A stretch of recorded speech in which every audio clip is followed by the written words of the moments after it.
Bismillah, walhamdulillah, wassalatu wassalamu ala rasulillah.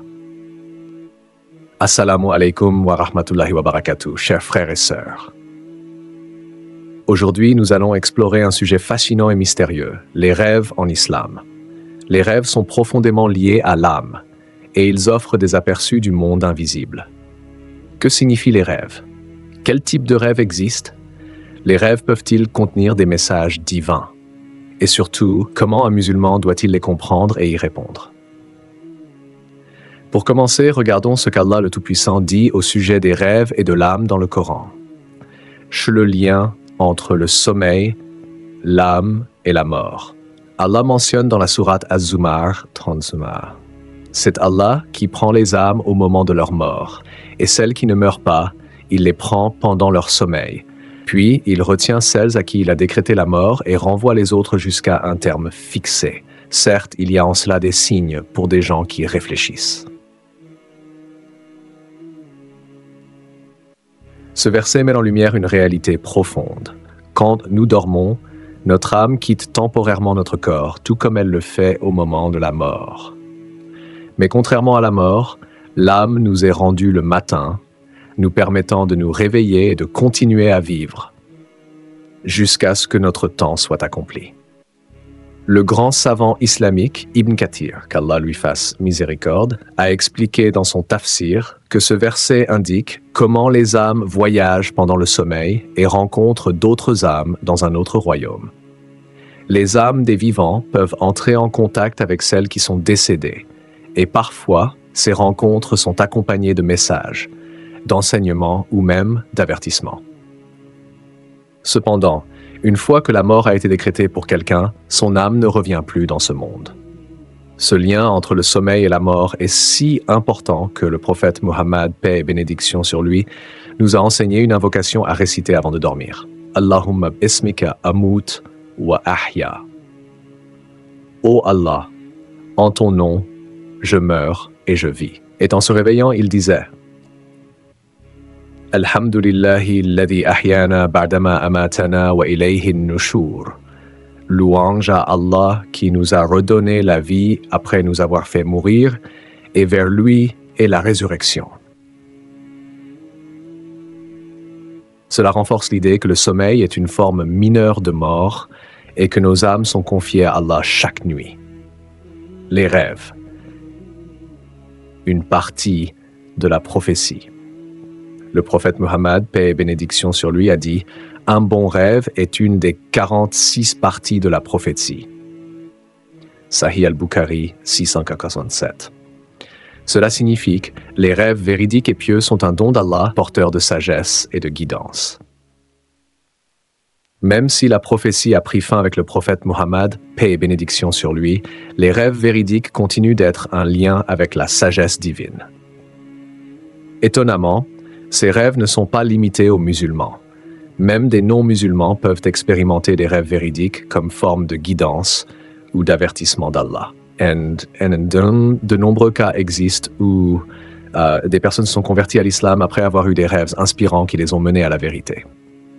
Les 3 types de rêves en islam. Le prophète Muhammad, paix et bénédiction sur lui, a classé les rêves en 3 catégories principales. 1. Les rêves issus du subconscient, ad-nafs. Ces rêves sont influencés par nos pensées, nos émotions et nos expériences. Si vous pensiez à quelque chose avant de dormir, regardiez un film ou viviez une journée stressante, vous pourriez voir des images liées dans vos rêves. Ces rêves manquent généralement de structure et peuvent sembler confus ou dénués de sens. Ils ne contiennent pas de message significatif. 2.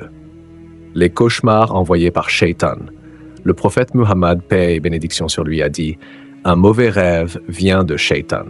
Donc si l'un d'entre vous voit quelque chose qu'il déteste, qu'il crache légèrement 3 fois à sa gauche, cherche refuge auprès d'Allah contre Shaitan et qu'il se tourne de l'autre côté. » Sakim 45. Shaitan tente d'instiller la peur, la tristesse ou la confusion à travers les cauchemars. Ces rêves peuvent inclure des images terrifiantes, se voir en danger, tomber de hauteur, ou rencontrer des serpents, des scorpions ou des ombres sombres. Le prophète Mohammed, paix et bénédiction sur lui, nous a enseigné que ces rêves doivent être ignorés. Ne les partagez pas avec les autres et cherchez refuge auprès d'Allah en disant « A'udhu billahi minash shaitan ir-rajim ». Je cherche refuge auprès d'Allah contre Shaitan le maudit. Les rêves véridiques d'Allah. Le prophète Mohammed, paix et bénédiction sur lui, a dit « Un rêve véridique d'un croyant est une des 46 parties de la prophétie ». Sahih al-Bukhari 667. Les rêves véridiques apportent de bonnes nouvelles, des avertissements, de la guidance.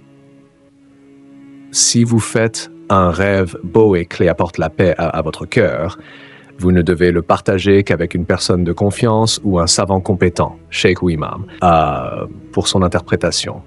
Le prophète Muhammad, paix et bénédiction sur lui, a également mis en garde contre une mauvaise interprétation des rêves en disant « Un rêve dépend de l'interprétation de celui qui l'interprète. » Avant de dormir.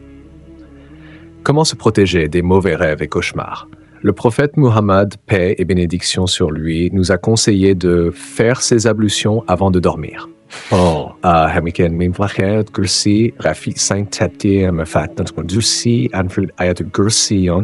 Réciter les sourates Al-Ikhlas, Al-Falaq et Nas. Dormir sur le côté droit, éviter de dormir sur le ventre. Conclusion. Faut-il se fonder sur les rêves? Bien que les rêves puissent offrir des conseils, l'islam n'encourage pas à prendre des décisions majeures uniquement sur leur base.